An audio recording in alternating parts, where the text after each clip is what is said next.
Estamos no 132º dia da nossa leitura bíblica. Olá, meu nome é Everton Alonso e você está no canal de leitura bíblica anual. Nós estamos caminhando para ler a Bíblia toda em um ano. Hoje nós iremos fazer a leitura de Números no capítulo 21, iremos ler Salmo 60 e Salmo 61, iremos finalizar Isaías no capítulo 10, a partir do verso 5, e por fim, iremos até Tiago no capítulo 4. Antes de iniciarmos, quero pedir que você possa deixar o teu curtir, o teu compartilhar e ativar o sininho de notificações. Aqui no verso 21, nós vamos ver Israel caminhando por várias viagens que eles fizeram e o Senhor ele dando a vitória sobre o rei de Arad. Nós também vamos ver sobre a vitória sobre Seom e Og. Nós vamos também ver a viagem para Moab e nós também vamos ver sobre a serpente de bronze. Diz assim, Números no capítulo 21, a partir do verso 1. Quando o rei cananeu de Arad, que vivia em Negueb, soube que Israel vinha pela estrada de Atarim, atacou os israelitas e capturou algum deles. Então Israel fez este voto ao Senhor: se entregares este povo em nossas mãos, destruiremos totalmente as suas cidades. O Senhor ouviu o pedido de Israel e lhes entregou os cananeus. Israel os destruiu completamente, e a eles e as suas cidades, de modo que o lugar foi chamado de Ormá. Partiram eles do Monte Or para o caminho do Mar Vermelho, para contornarem a terra de Edom. Mas o povo ficou impaciente no caminho e falou contra Deus e contra Moisés, dizendo: por que vocês nos tiraram do Egito para morrermos no deserto? Não há pão, não há água, e nós detestamos essa comida miserável. Então o Senhor enviou serpentes venenosas para morderem o povo, e muitos morreram. O povo foi a Moisés e disse: pecamos quando falamos contra o nosso Deus e contra você. Ore pedindo que o Senhor tire as serpentes do meio de nós. E Moisés orou para o povo. O Senhor disse: faça uma serpente e coloque no alto de um poste. Quem for mordido e olhar para ela viverá. Moisés fez então uma serpente de bronze e a colocou no poste. Quando alguém era mordido por uma serpente, olhava para a serpente de bronze, permanecia vivo. Os israelitas partiram e acamparam em Obote, e depois partiram de Obote e acamparam em Ije-Abarim, no deserto de fronte de Moabe, ao leste. Dali partiram e acamparam no vale de Zered. Partiram dali e acamparam do outro lado de Arnon, que fica no deserto que se estende até a terra do Amorreu. Arnon é a fronteira de Moabe, entre Moabe e os amorreus. E por isso que se diz no livro das guerras do Senhor: Vaabe, em Sufá e os vales, o Arnon e as rabinas do vale, que se estendem até a cidade de Ar e chegam até a fronteira de Moabe. De lá prosseguiram até Beer, o poço onde o Senhor disse a Moisés: reúna o povo e lhe darei água. Então Israel cantou essa canção: brote água ao poço, cante a seu respeito do poço que os líderes cavaram e os nobres abriram com cetros e cajados. Então saíram do deserto de Mataná para Naaliel, de Naaliel foram para Bamote, e de Bamote foram para o vale de Moabe, onde o topo da Pisga, de fronte do deserto de Gesimon. Israel enviou mensageiros para dizer a Seom, rei dos amorreus: deixe-nos atravessar a sua terra, não entraremos em nenhuma plantação, nem vinha, nem beberemos água do poço algum. Passaremos pela estrada do rei, até que tenhamos atravessado o seu território. Seom, porém, não deixou Israel atravessar o seu território, convocou todo o seu exército e atacou Israel no deserto. Quando chegou a Jaza, lutou com Israel. Porém, Israel destruiu com a espada e tomou-lhes a terra desde Arnon até o Jaboque, até o território dos amonitas, pois Jazar estava na fronteira dos amonitas.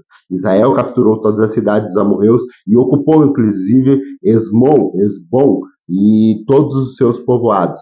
Hesbom era a cidade de Seom, rei dos amorreus, que havia lutado contra o antigo rei de Moabe, tendo tomado todas as suas terras até Arnon. E é por isso que os poetas dizem: venha a Hesbom, sejam ele reconstruídos, sejam restauradas a cidade de Seom. Fogo saiu de Hesbom, uma chama da cidade de Seom consumiu Ar de Moabe e os senhores do alto de Arnon. Ai de você, Moabe, você está destruído, ó povo de Casmo. Ele fez dos seus filhos fugitivos e das suas filhas prisioneiras de Seom, rei dos amorreus. Mas nós o derrotamos. Hesbom está destruída por todo o caminho de Dibom. Nós o arrastamos até Nofá e até Medeba. Assim Israel habitou na terra dos amorreus. Moisés enviou espiões a Jazar, e os israelitas tomaram os povoados ao redor e expulsaram os amorreus que ali estavam. Depois voltaram e subiram pelo caminho de Bazã. E Og, rei de Bazã, com todo o seu exército, marchou para enfrentá-los em Edrei. Mas o Senhor disse a Moisés: não tenha medo dele, pois eu os entreguei a vocês, juntamente com todo o seu exército e com toda a terra. E você fará com ele o que fez com Seom, rei dos amorreus, e que habitava em Hesbom. Então eles os derrotaram, bem como seus filhos e todos seus exércitos, não deixando sobrevivente algum, e tomaram posse da terra. Vamos agora para o livro de Salmos 60 e Salmo 61. Aqui nós vamos ver que com Deus nós podemos conquistar as nossas vitórias diárias. Diz assim, Salmo 60. Tu não rejeitas nem dispersastes, ó Deus. Tu derramaste a tua ira, restaura-nos agora. Sacudiste a terra e abriste fendas. Repara suas brechas, pois ameaça desmoronar-se. Fizeste passar o teu povo por tempos difíceis. Deste um vinho estonteante, mas aos que temem deste sinal, para que fugissem das flechas. Salve-nos com a tua mão direita e responde-nos para que sejam libertos aqueles que a amam. Do seu santuário Deus falou: no meu triunfo dividirei Siquém e repartirei do vale de Sucote. E Gileade é minha, Manassés também, Efraim, o meu capacete, Judá é o meu cetro. Moabe é a pia que eu me lavo, e Edom, atiro a minha sandália. E sobre a Filistia dou meu brado de vitória. Quem levará a cidade fortificada? Quem me guiará, Edom? Não foste tu, ó Deus, que rejeitasse e deixasse de sair com os nossos exércitos? Dá-nos ajudas contra o adversário, pois é inútil o socorro do homem. Com Deus conquistaremos as vitórias e ele pisoteará os nossos adversários. Salmo 61. Ouve o meu clamor, ó Deus. Atenta para a minha oração. Desde os confins da terra eu clamo a ti com o coração abatido. Põe-me salvo na rocha, a mais alta do que eu, pois tu tens sido o meu refúgio, uma torre forte contra o inimigo. Para sempre anseio habitar na tua tenda e refugiar-me no abrigo das tuas asas. Pois ouviste os meus votos, ó Deus. Deste-me herança que me concedeste aos que temem o teu nome. Prolonga os dias do rei, pois muitas nações e os seus anos de vida, para sempre estejam em seu trono, diante de Deus. Envia o teu amor e a tua fidelidade para protegê-lo. Então sempre cantarei louvores ao teu nome, cumprindo os meus votos cada dia. Vamos agora a Isaías, no capítulo 5. No capítulo 10, a partir do verso 5, aqui nós vamos ler o juízo de Deus sobre a Síria e também nós vamos ler sobre os remanescentes de Israel. Então lembro você, capítulo 10, a partir do verso 5. Isaías, capítulo 10, a partir do verso 5. Ai dos assírios, a vara do meu furor, em cujas mãos está o bastão da minha ira. Eu os envio contra uma nação ímpia, contra um povo que me enfurece, para enfraquecê-lo e arrancá-los os bens, e para pisoteá-lo como uma lama na rua. Mas não é o que pretende, e não é o que tem planejado. Antes, o seu propósito é destruir e dar fim às muitas nações. E nossos comandantes não são todos reis? Eles perguntam. Acaso não aconteceu o Cauno, os mesmos que Carquemins?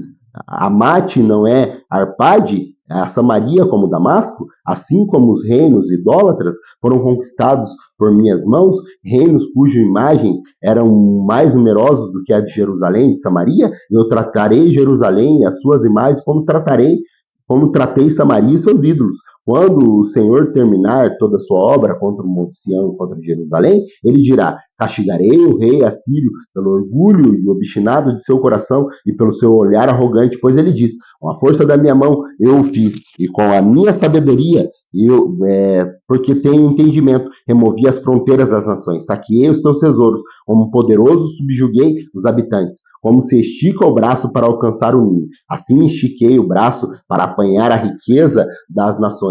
Como os que ajuntam os ovos abandonados, assim ajuntei toda a terra. Não houve ninguém que batesse as asas ou que desse um pio. Será que o machado se exalta acima daqueles que o maneja? Ou a serra se vangloria contra aquele que a usa? Seria como se uma vara manejasse quem a ergue, ou um bastão levantasse quem não é madeira. Por isso, soberano, o Senhor dos Exércitos, enviará uma enfermidade devastadora sobre os fortes guerreiros no lugar da sua glória, e se acenderá um fogo, uma chama abrasadora. A luz de Israel se tornará um fogo, e o seu santo uma chama. No único dia ele se queimará e consumirá, e os seus espinheiros e as suas roseiras bravas. A glória das suas florestas, dos seus campos férteis, se extinguirá totalmente, como quem definha um enfermo, e as árvores que se sobraram nas suas florestas serão tão poucas que até uma criança poderá contá-la. Naquele dia, o remanescente de Israel, os sobreviventes da descendência de Jacó, já não confiarão mais que os feriu.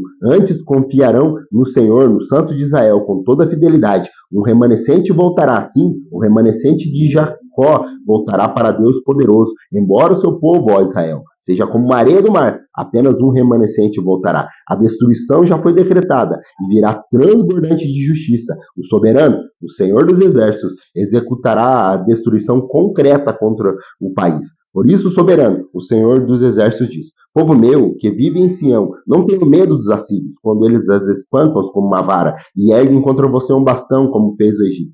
Muito em breve o furor passará, e a minha ira se voltará para a destruição deles. O Senhor dos Exércitos o flagelará com um chicote, como fez quando feriu Midian na rocha de Oreb, e ele erguerá o seu cajado contra o mar, como fez no Egito. Naquele dia, o fardo deles será tirado dos seus ombros e o jugo deles do seu pescoço. O jugo se quebrará, porque vocês estarão muito gordos, e eles entram em Aiate, passam por Migron, guardam suprimentos em Micmas, atravessam o vale e dizem: passaremos a noite acampados em Geba.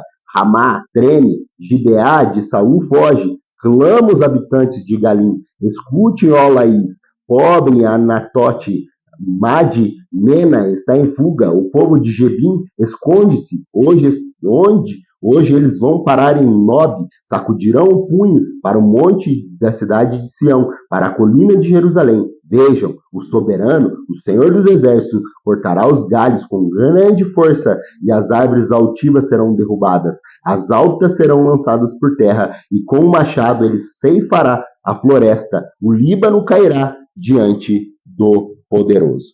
Vamos agora à nossa leitura para o livro de Tiago, no capítulo 4, aonde ele fala sobre a submissão de Deus e as incertezas dos planos humanos. Diz assim, Tiago, no capítulo 4: de onde vêm as guerras e contenda que há entre vocês?